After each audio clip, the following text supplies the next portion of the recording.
one of the Democrats who will be briefed today on this information. Democratic Congresswoman Abigail Spanberger. She serves on the Foreign Affairs Committee and was a former CIA operations officer. Congresswoman, thank you so much for being with us this morning.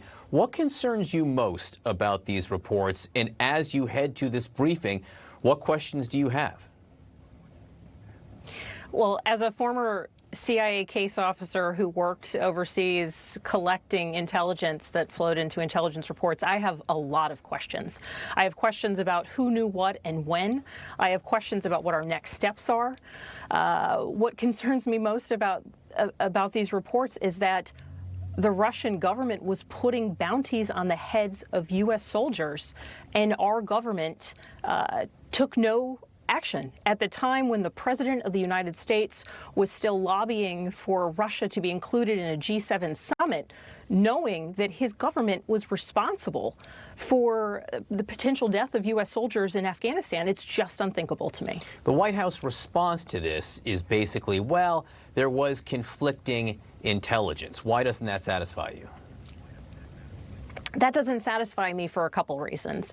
For starters, the collection of intelligence is like putting a puzzle together. You have pieces that flow in, and you put together that puzzle as you pull in all of the individual pieces. At a certain point in time, the information becomes so validated or so verified because you have information coming from different places that it gets pushed out. The fact that this information was in the presidential daily brief, evidently in February, and then on a Wire report, which is a CIA publication, in May, demonstrates without a shadow of a doubt that this information was sourced to enough different and validated sources that it was considered to be at some level of high credibility, that it would go into those two documents. And there's a lot of intelligence that our intelligence community collects, particularly in the area of force protection. But the notion that this information would have flowed into the presidential daily brief is all I need to know that it is credible and that there was sourcing behind it that was deeply concerning and vetted to some level. I'm glad you brought up the presidential daily brief because the bar is high to get in this document that gets put before the president. So it was there, but the president denies he was told about it. What does that tell you? It's highly disappointing. The presidential daily brief is this document that is put together to ensure that the president of the United States and those in his closest circle have the information that is at the highest level of importance related to issues of national security. There is this document. There's also the process of briefing. There's been lots of reports about how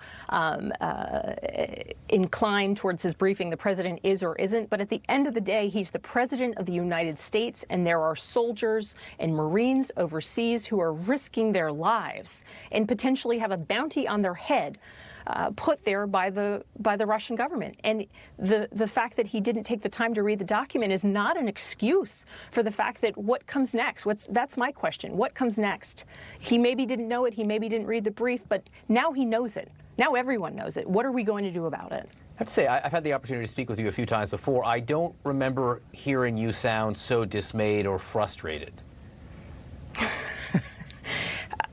That's probably a very true statement. I am beyond words at times over this.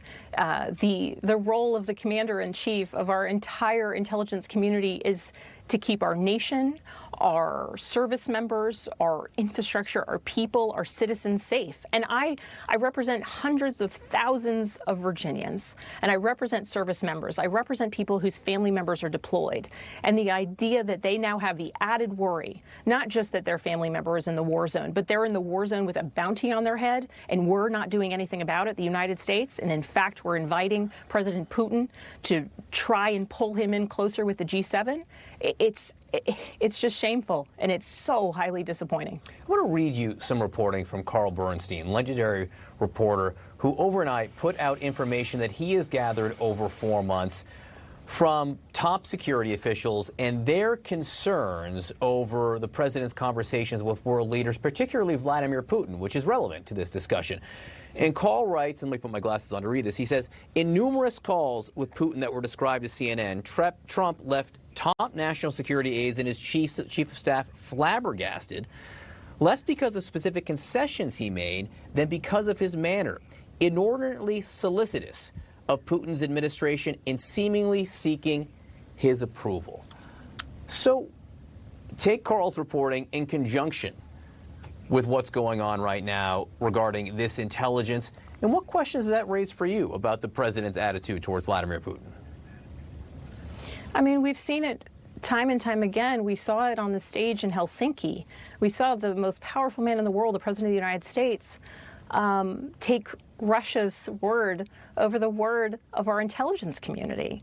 This isn't the first time that we've seen something like this. But at this point, the notion that on phone calls he wouldn't be aggressively pushing this issue, or that, and reporting is that there's been multiple iterations of what steps should be taken, what possible repercussions could the United States impose on Russia, and we haven't taken those steps. We haven't seen any forward movement. It's deeply, deeply worrying, deeply worrying.